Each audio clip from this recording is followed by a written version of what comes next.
this is getting raw, and I really want to know, maybe we don't talk about, I want to know your biggest failures. What have you lost the most amount of money on? What have you just blown money like no tomorrow? What have you failed miserably at? Mate, IT, absolutely. Yeah. IT. I've wasted bad choices in providers, bad choices in web developers. You know, I've just lost thousands of dollars in that.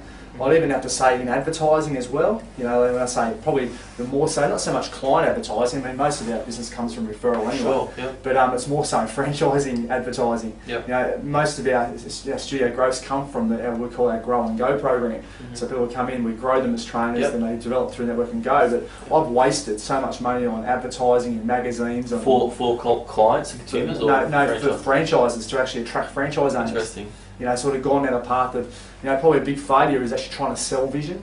You know, for so many years, like probably the last couple of years. Well, sell vision in terms of sell it to someone to buy a franchise. Sure, yeah. You know, it's not so much, you know, I can't just, you know, this is who I am and what I do the same thing, you know, so this is just, you know, this vision's me. Yeah. Trying to sell the dream for someone to buy a franchise, you know. I find if you have to sell it to somebody, that's wrong, you know, and so probably through the GFC period, you know, when we weren't opening studios fast, we just couldn't get money, Yep. you know, out of banks and that, then, you know, we're trying to sell it to people, and I think that was a mistake, you know, whereas, you know, where the way Vision really grew was that people have always come to me and said, hey Simo, I want to open a studio. Just naturally? Naturally, it's been organic growth. Well, how many staff do you have for Vision across? How many staff? Oh mate, God, 350. So you've got 350 potential owners. Yeah. So, IT, advertising. Yeah.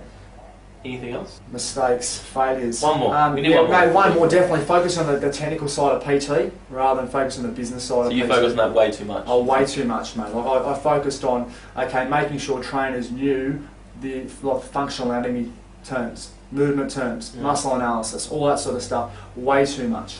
You know, rather than actually focus on probably, you know, the emotional side. I mean, we focus heavily now on the emotional side of human behaviour. You know, so you know, I was not focusing on that. It was almost like, my exercise science degree taught me to be almost like an assassin.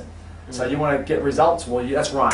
You know, you want to get results, let's weight train hard. Yep. You know, so it's to kill people in exercise. Rather than actually understand them, you know, so it's all about more of a wellness program. Yeah, absolutely. And lifestyle program, not just here's the exercise, it's the whole kit and caboodle. If people were looking at opening their own studio, right, opening a Vision, they're going to look at cost. And they probably try and get it on a budget on their own, and they go, I can save some dollars. Yeah. Why do trainers then make the switch to go, do you think? Do you think it's the systems? Do you think it's the success straight away they can have? The time that the 5 years you lost money and worked really late? What are they looking for? No, I think it's a combination. I think sometimes what happens with a lot of people don't see that though. Like sometimes people get into a franchise and go, oh, how good is this? It's just going to basically run itself. Yeah. You know, whereas like it's in any small business where it's a franchise your own. I mean, I speak to franchisors a lot in other industries, and they will say that sometimes people forget that this is still a small business, and you've got to work a small business hard.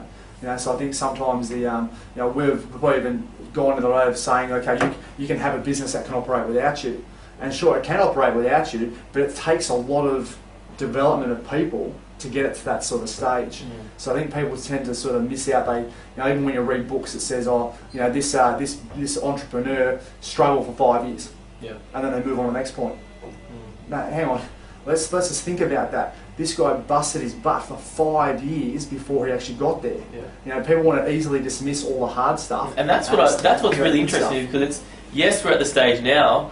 We're at, you know, I think every trainer's dream. You've got a great team here, a really close knit of your staff team, your head office here. You got downstairs.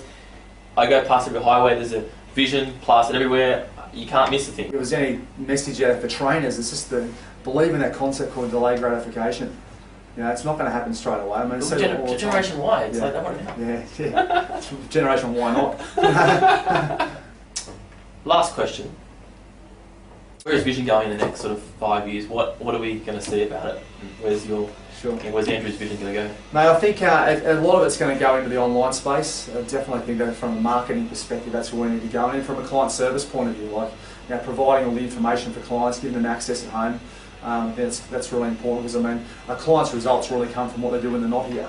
You know, so we need to make sure that clients are empowered to do the stuff when they're not here.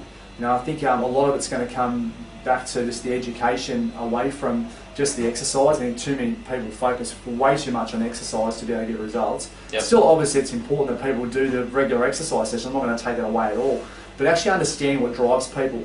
And I've seen over the years a number of my key mentors are now moved into more into coaching, looking at the psychology of human behaviour. Mm-hmm. And that's where it's really at, I believe, because it's not, to get clients getting results, not rocket science. You just got to understand why people don't do it.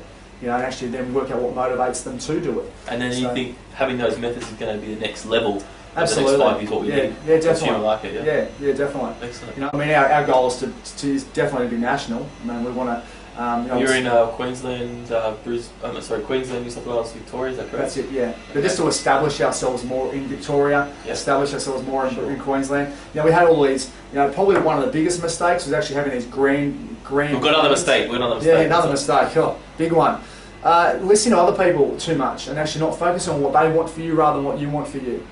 So I had this, someone convinced me that we should have go global and all this sort of stuff and have these massive growth plans. Yep. Where at the end of the day, it's always been about slow growth.